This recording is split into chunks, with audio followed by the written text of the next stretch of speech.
Hey guys, welcome to Entertainment Talk Nation. This is Rob.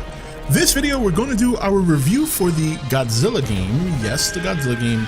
And for those of you who I've spoken to about this game, one of the things I've said right off the bat is that it's a game that as a fan, I really enjoy, but as a gamer, I don't. And it's a very conflicting feeling because, you know, I try not to be biased, and it's very easy to be biased when it comes to Godzilla because I've enjoyed the character for so long.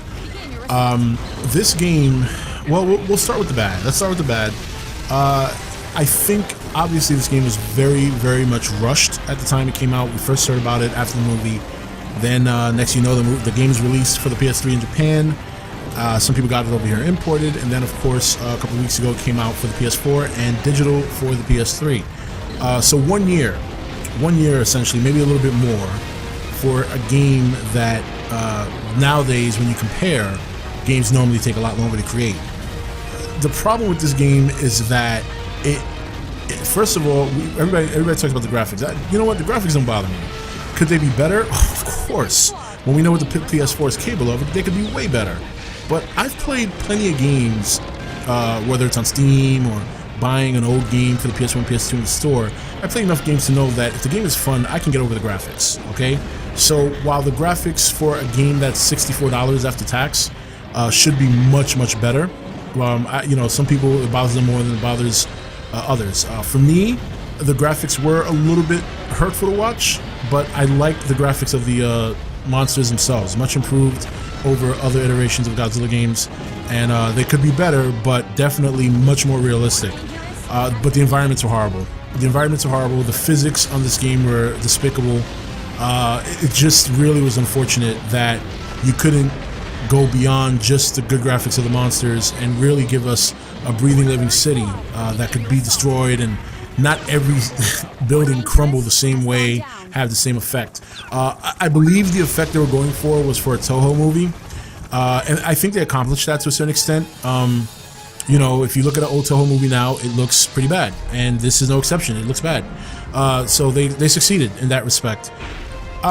You know, but see, the catch to that is that it's still fun. It still has some fun elements, but you really need to get beyond some of the drawbacks, and I just don't think a lot of people can, and it's completely understandable. The other thing about this game is it's a grind. It's a grind, and you know, for all of you here on the channel who asked me if I was going to do a playthrough, and I said I would, and I know I've only uploaded 2 videos, and I gotta be honest, I've actually recorded almost 3 hours worth of content, but I cannot pull myself together to edit it, because once you play a game like this for such a long time, you kind of need a break because it's very redundant. It's a very redundant game. You go through the game, you end the game, and sometimes you don't even end at the very end. You have to just, it stops at a certain point, then you got to replay it again, and every time you play through, you go through a different path, you unlock new paths, so on and so forth.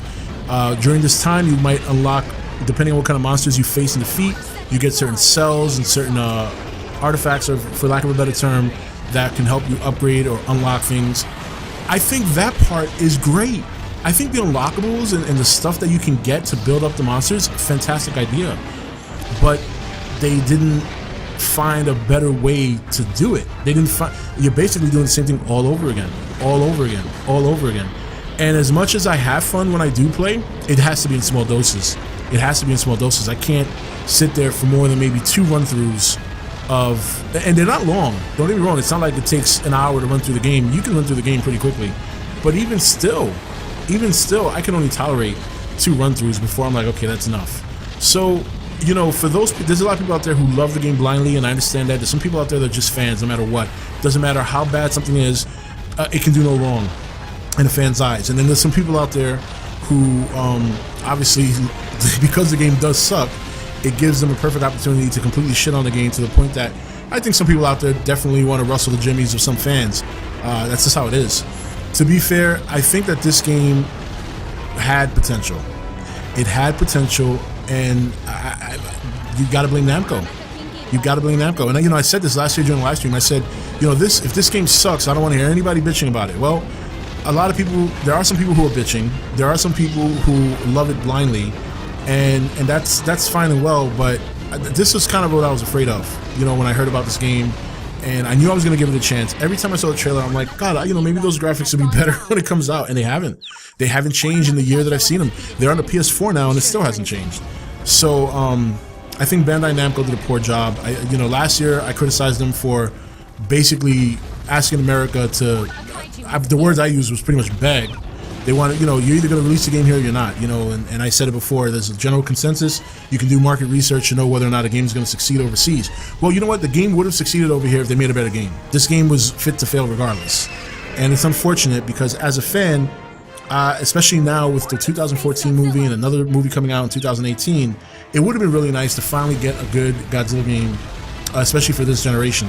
And not to say that other Godzilla games were bad, but if you make a good game, if you invest the time and the money and the resources and the talent to make a good game, much like a movie, you will capture a general audience. You will capture a general audience. And I just think that they really dropped the ball here. They rushed. It was a cash grab. I don't know how it did here in the States. I was very happy that I didn't have to pay any cash for it. I had stocked a lot of credit, because if I had dished out $64 after tax for this game, I probably would have jumped out of a window, to be honest. But again, on a positive note, the unlockables are great. The monster textures are fantastic. If you're a kaiju fan, it is fun fighting the other monsters. It really is. And that's what keeps bringing me back, is that there are elements of this game that are good. And I think that's what pisses some people off the most, is that you see that potential there. You see where they could have gone with this had they invested the time, and they basically just rushed it, and they made a game that was that is now less than mediocre, which could have been a very, very good game, you know, if they would have expanded in some areas. But in terms of the content you get in the game, the stuff that you can unlock, I think that's great. I love that, and I'm still in the middle of unlocking stuff. You know, I don't put in quite the hours some people do, but I'm still in the middle of unlocking stuff. But again, things are very limited in terms of what you can do to get those things to unlock. The controls, look, I don't shit on controls very much. As long as I can move the guy and I can do what I want to do, and it's not overly complex, I'm not a big controller. I never understood why people go crazy over controls. You know, if you play the game and once you learn the controls, you learn the controls, period. You know, that's it. There's no right, I mean, in my opinion, there's no right or wrong, but some people are very finicky about controls. I get it. You want to maybe move him with the nipple on the controller. I call it the nipple, but you know, the analog stick. Some people don't think it doesn't make sense to move him left or right with the tabs up top. I don't know. It's okay for me. It doesn't bother me. I'm able to execute what I want to execute. So for me, if I can execute what I need to execute without any issues, then I'm not going to complain about the controls. But overall, the game, if you're a kaiju fan, if you're a hardcore kaiju, you're going to love the game. You really are going to like the game. There are elements about the game I do love. It's great being Godzilla. It's great having multiple Godzillas. It's great having 2014 Godzilla in there and getting into the size you can get into. The monster graphics and the way they look is great. It's the best in any Godzilla game you've seen. But the redundant gameplay, the textures, the lack of physics, the same maps. Sometimes I'll play in one map and 2 stages later it'll be the same map again.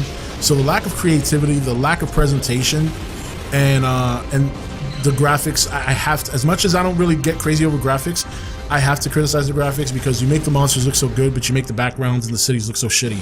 So, but look, overall, I'm still playing it. I still have fun playing it. It is what it is. You know, I don't want to accept mediocrity for a character that I'm a big fan of. I expected America to make a very good Godzilla movie. They did. I expect anyone who's going to make a Godzilla game to make a good Godzilla game. This kind of detracts from what, in my opinion, detracts from what's been accomplished in the movies. When you consider the kind of role that Godzilla's been on lately, with the success of 2014, as well as the 2016 movie coming out, and then the sequel for Legendary coming out in a couple of years. Everybody was pumped up for this game. I thought it was a big letdown. I am very happy that there are people out there who love it. That's great. My opinion is worth a shit. It's just my opinion. But my opinion is this was a poor effort by Bandai Namco, and they should have done better. They should have put more time into it. And if they make a sequel, I hope they do that so we can get a better Godzilla game. So, but anyway, guys, that's it for this review. This is Rob signing off for ETN, where we don't do news, we just talk entertainment. Take it easy. Thank you for watching ETN. Don't forget to comment, share, and subscribe. Join the nation's Facebook page to meet other subscribers or visit ETN's Facebook page and Twitter page. Links for all are in the description. You're watching ETN. Share and subscribe. Hey guys, welcome to Entertainment Talk Nation. This is Rob. This video, we're going to do our review for the Godzilla game. Yes, the Godzilla game. And for those of you who I've spoken to about this game, one of the things I've said right off the bat is that it's a game that as a fan, I really enjoy, but as a gamer, I don't. And it's a very conflicting feeling because, you know, I try not to be biased, and it's very easy to be biased when it comes to Godzilla because I've enjoyed the character for so long. This game, well, we'll start with the bad. Let's start with the bad. I think, obviously, this game was very, very much rushed at the time it came out. We first heard about it after the movie. Then, next you know, the game was released for the PS3 in Japan. Some people got it over here imported. And then, of course, a couple of weeks ago, it came out for the PS4 and digital for the PS3. So 1 year essentially, maybe a little bit more, for a game that nowadays, when you compare, games normally take a lot longer to create. The problem with this game is that first of all, everybody talks about the graphics. You know what? The graphics don't bother me. Could they be better? Of course. When we know what the PS4 is capable of, they could be way better. But I've played plenty of games, whether it's on Steam or buying an old game for the PS1, PS2 in the store. I play enough games to know that if the game is fun, I can get